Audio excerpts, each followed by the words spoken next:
Welcome back to the Deep End Sports Science and History podcast. Right, today, this one, I love this kind of topic.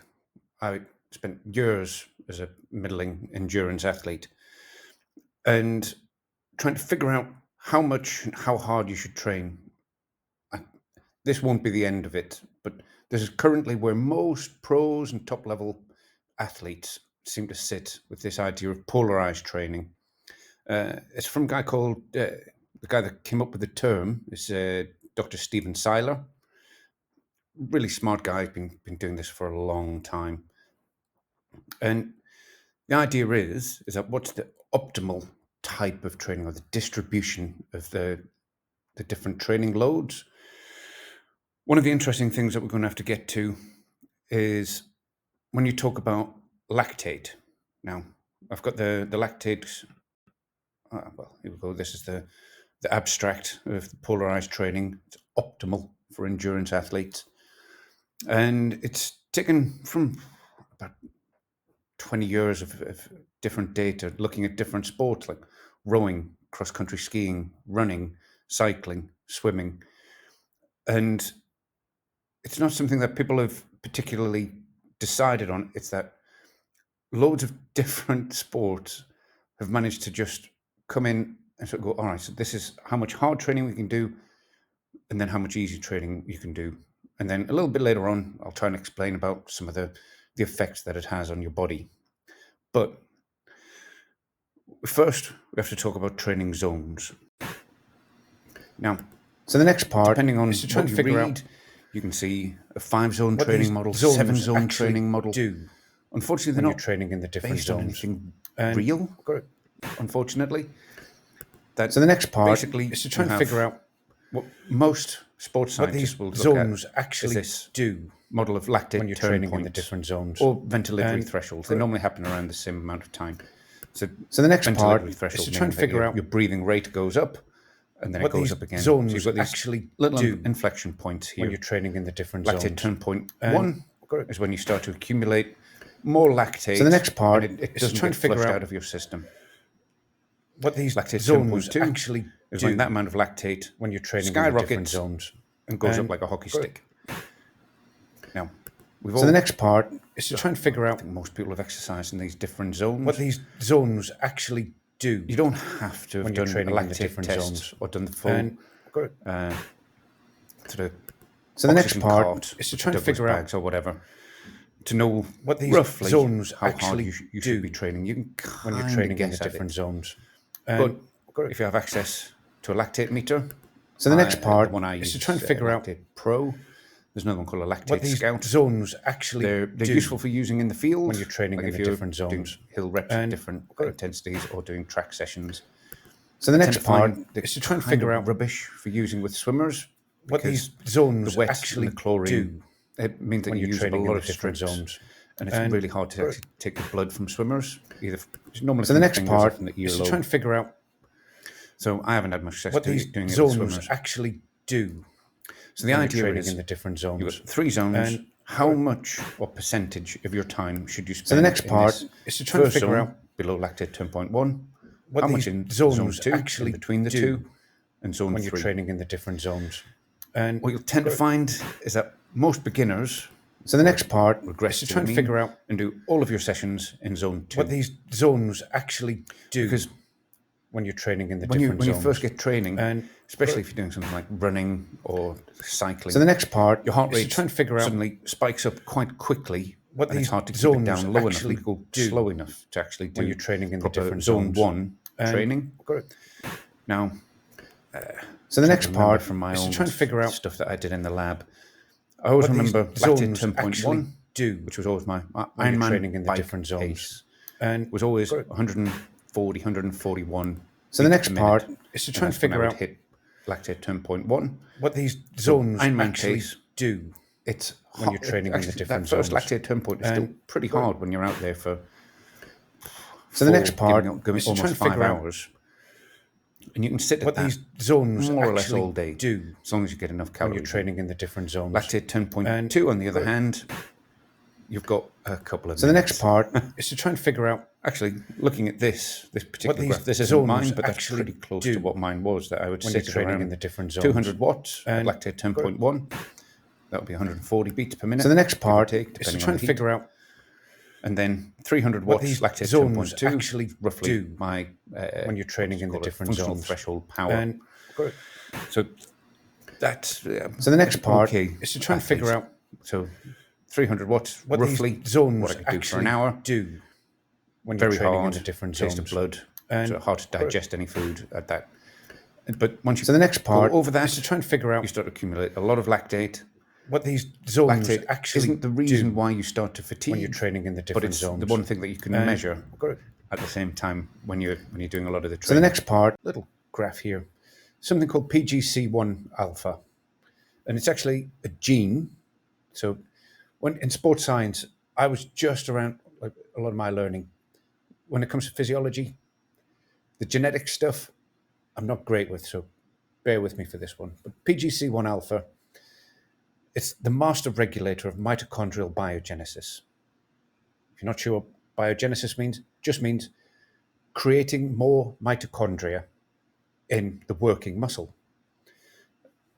Now, I'll have a little pause, and we'll all say that the mitochondria is that's the one thing everybody seems to take from physiology lessons when they're at school. Now, PGC1 alpha, it's also the primary regulator of liver gluconeogenesis, inducing increased gene expression for gluconeogenesis. Basically, what it does is it helps the working muscle produce more energy via mitochondria, and from that energy, getting the glucose from your liver into the working muscle. And that's, when you actually think about it, that's like the basis of endurance training. But these are the adaptations that you want. It also affects the muscle fiber type. So with time, over lots of training, you end up with more type 1 slow twitch fibers. And so this is really important stuff, so you can actually burn more fuel, meaning you can work harder. Apparently, recent research has shown that PGC1 alpha determines lactate metabolism, thus preventing high lactate levels in endurance athletes, making lactate as an energy source more efficient. So as I alluded to earlier, lactate is not the burning sensation. It doesn't cause the burning in your legs. It's just a very available source of energy for your muscles in relatively short bursts, say like a few minutes. It's pretty much all you've got of actual lactate in your system. So to do this takes a lot of work. So you have to do a lot of low-level training. And as I said, 200 watts on the bike is quite a lot when you're doing it for a long time. Also, keeping your heart rate around 140, for me, still relatively high. It's about 70% for 4, 5, 6, 7 hours when you're sitting on the bike. Probably a bit less when you're running because your legs get a bit too trashed running for 6 hours at a time. And then, so that's okay. So you're not a pro. Maybe you don't even have 10 hours a week to train. There's basically another training modality, or sometimes called threshold or sweet spot. Threshold was it's an older term. It was a bit confusing because there's two different thresholds. And the idea is you're training in between LT1 and LT2. So it's like, how much of sweet spot should you do? Well, if you've got 3 sessions a week, you can still get adaptations to your body aerobically by training middle hard. So for me, it was somewhere between 200 and 300 watts, somewhere between 140 to 170 beats per minute. So that, the thing is, it's quite fatiguing to work like doing long reps. The traditional one we used to do for FTP building was 2 times 20 minutes. So you do 20 minutes at, let's call it 260, 270 watts on the turbo, while I've got some stupid movie playing where I don't have to listen to the dialogue. If anybody's particularly interested, Jason Statham movies, perfect for the turbo trainer. The stuff moving around, you don't really want to listen. So watching with the subtitles on. That's what I used to do. Jason Statham and Marvel movies, because they don't have to be good movies, but they need to have like action and whatnot. I always found for shorter intervals, when you're doing sort of 3 to 8 minutes, I always had music, something loud and pumping. But let's say your 3 minute interval. Anyway, so sweet spot training. This is from Trainer Road, actually. Sweet spot training aims to improve your ability to resist fatigue while putting out relatively high power over a long time. It's kind of what most people want, especially triathletes, cyclists, time trialists. As a result, this will enhance your cycling performance across the board by raising your FTP. And it does do that. So whether you're completing a first century or a competitive age group triathlete, this type of training is a great option. This power zone rests between 88% and 94% of your FTP. FTP is functional threshold power that this is also another one.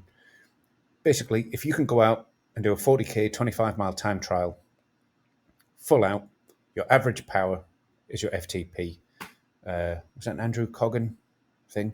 I'll have to look. Yeah, I'm training and racing with a power meter, I think, as I look to my shelf.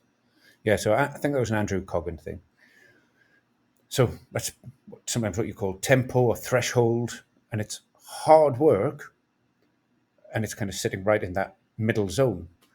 And if you only have time to do a few training sessions a week, you can get past the fatigue, and you can just do this. Just go medium hard, and when I say medium hard, it's still pretty hard.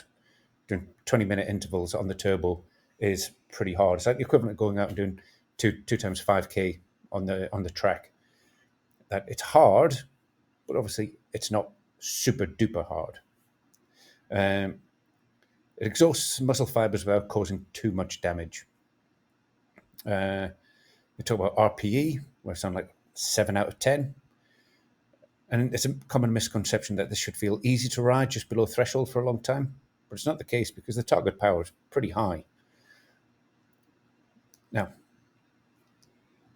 this is something that you choose personally, and you probably, this is the easier one to do when you're a beginner. And when I say beginner, the first two, maybe 3 years of training, because if you look at the pros, their zone 1 is pretty big. Like I'm hearing stuff now about Tadej Pogacar, who can do many hours at 300 watts and that's his LT1, and that sounds insanely high. So he's got a big range where he can keep his heart rate relatively low, and that's not too damaging for him. 300 watts at 4 or 5 hours, madness. But if it's possible for a pro, yeah, that's how hard they can work, because he can put out, let's say conservatively, over 400 watts for an hour, which is a lot. And he's pretty skinny and light as well, so he goes up hills very quickly. So, yeah, in the first couple of years of training, just doing training is fine. That you will improve just by doing whichever one you choose to do, it will work. Turns out, in the intervention study, in the Seiler study that I mentioned earlier, they sort of say it's 45% more effective to do polarized training compared to sweet spot or threshold training. 45% more effective sounds amazing, but the difference in performance was, I think, 4.3% improvement in time trial performance compared to 2.9%. So both improved, polarized training by about 1.5% more. So it is more effective, but it also takes more time, and you have to be quite disciplined. And I used to love going out on my Sunday morning rides with the guys, and you just kind of go out and smash it. And it was probably too hard. And if we'd been a bit more disciplined, you would have went out and done a flat ride, and just trying to keep our power numbers down, and blah, blah, blah, blah, blah. Unfortunately, that's not how most of your training goes. You end up going a bit too hard on the long stuff, which means that you don't have the energy for doing I would, back then, what would I do? I used to do quite a bit of turbo work, so I might be twice a week on the turbo. One, doing long reps, kind of threshold, sweet spot stuff, and another one, short ones, like 3 to 8 minutes. Now, all of that works. And trying to know which is best for you, what's best for you right now, might actually be different in 5, 6, 7 years' time. Because it changes. It changes with you as an athlete, that with more work, that your zone 1 opens up. And so you might be able to go out and do a 90-minute jog, keeping your heart rate at like 140, 145. And if most of you have, I'm sure everybody has some form of heart rate monitor now, keeping your heart rate that low on a run is hard. And I never did it I was never very disciplined with it, because I always felt like I should be running. But you can still get the same effect by doing quite a long, slow jog, like Arthur Lydiard stuff, long, steady distance. You still get the adaptations, especially for something like running, with it, because it's quite damaging for your legs to do a lot of hard work. But then, when you do the hard work, your track session, your park run, you should be fresher, and then you can work harder. Or you can just do everything in the middle. I know a lot of time trialists in the UK, they're training for 10 or 25 miles. And the top guys are doing 45 minutes when they're doing a 25 miler, or down to 17 minutes for a 10 mile. That's real top end aerobic work. And you don't have to go for longer than an hour. And really, certainly after a few years of training, when you've done various modalities, you can start to specialize a little bit. But once you get started, a lot of it doesn't really matter, so long as you actually get out and do the training. And then as you build up, then you have to be a bit more careful. One of the things I've said to a couple of the athletes is that the more training you do, the more you have to do, the more careful you have to be. That once you're getting over 10 up to 20 hours of training, you have to be quite careful on your recovery, how much you eat. And the more seriously you take it, then you have to do more stuff. You have to do mobility work. Then you have to start doing strength work. And you maybe have to go for a massage. You have to do stretching. All of those things become important when you're doing a lot of work. But if you're only training 3 or 4 days a week, you can pretty much just go out and nail it each time, because you have a full day, no exercise the next day. So it's hard to say. Basically, I just wanted people to understand that this 80-20 seems to be where the elite level endurance athletes seem to be coalescing around. There's another one, pyramidal training, which is sort of, let's call it 70% zone 1, 20% in zone 2, and then 10%. But when you actually look, it's all kind of lost in the weeds when you actually see the training, that you have the transitions between the zones, and pyramidal and polarized are more or less the same. That depending on how endurance you're, like say an 800-meter runner won't be doing huge amounts of zone 1, maybe in the preparatory phase, and then doing shorter, faster stuff. And then as they periodize things, as they get closer and closer to their objective, you're then increasing the intensity but reducing the volume. I think periodization is, I've already started writing that one up. And periodization, I think that's, it kind of links into this, that sometimes you're going to switch between, let's say you're training towards a 10-mile time trial. You might actually be doing very early in the spring, trying to do lots of miles, lots of distance with short, intense efforts. And then you're kind of coming in closer towards sweet spot as you're getting closer and closer. So the efforts that you're doing are more like what you do in a race. So there's no scientific prescription for exactly what you should be doing. You kind of have to figure it out. Back in the day when I used to write down all of my training, you sort of write down how you feel. And then when you look back on your training diary, nowadays everything's digital, so I just kind of leave it to the watch and then I look at the graph later. But when you were writing it down, that was really insightful and useful. But nowadays everything's digital, which is useful because it's so much simpler, but it's less involved. So hopefully I've given you an idea of what the pros are doing, why they're doing it, the effects that it has on your body. And you can do a large volume in this, on this slide here in the blue zone. You can do, a lot of it's a bit like Goldilocks porridge. You have to work it out a little bit for yourself. Excuse me. But give it enough time that if you actually plan out what you're going to do over a week and give yourself a couple of months trying one type and see what the effects are, but actually measure things.